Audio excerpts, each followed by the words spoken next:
If I can get the orchestra quiet enough, I'm hoping that we'll begin with a really sort of famished tone, you know, not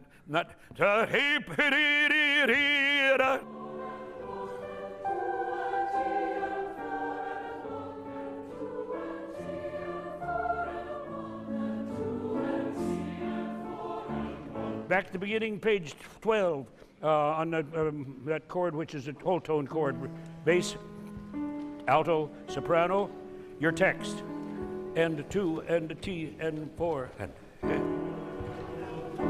no, palord with the pa, 2, 3, and 4. No, the palord together. And the pa begins ahead of the beat, and or comes on the beat. The L comes also ahead of the beat. 2, 3, and 4, and 3,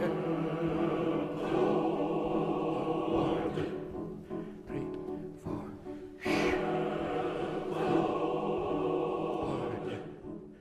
When I guest conduct other choirs, most of the time, I think those other choirs feel, well, gee whiz, he's an absolute nut about rhythm, isn't he? He's just absolutely crazy. And the reason I think I'm crazy about rhythm under those circumstances is because they aren't, you see? And I think I go for what's necessary at that moment, and what's mostly necessary. See, a musical art which deals with language has two extraordinary difficulties. And the first is that speech rhythms are not musical rhythms.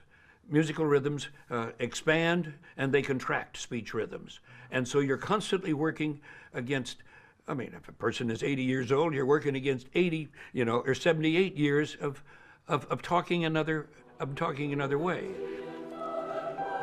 The other thing is that, for me, rhythmic clarity leads into an identification of textual clarity, because all of the text is absolutely regulated by the various divisions of the beat that occur within the measure.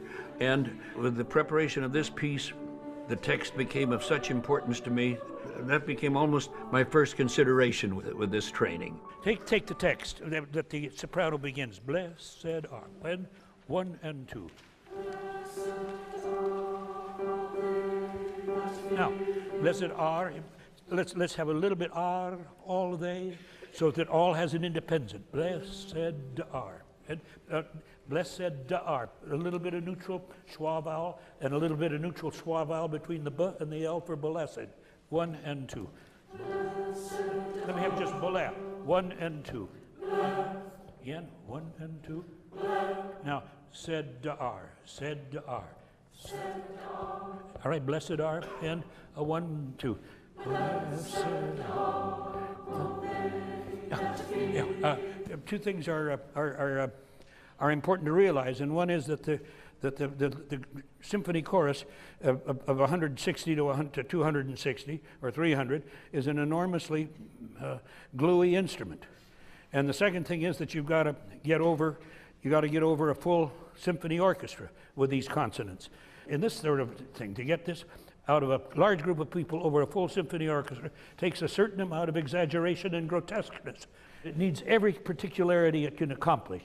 Therefore, don't sing the dots. Blessed are the, and put a little silence before are the. Ready? And 1 and 2. Blessed are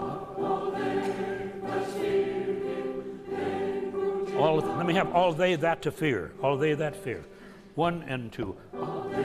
Now put all of they and 1 and 2. All of they. But let it sound like ta ta ta. And 1 and 2. Sing Adade, and 1 and 2. Adade, again, 1 and 2. Now, you may have to have, in a choir sufficiently large, you may have to have a tenth of your people singing a D there instead of an L to get that L out. Adade, Adade. Ready? Bleh, said, are, Adade. That's all. And 1 and 2. That's all? Good.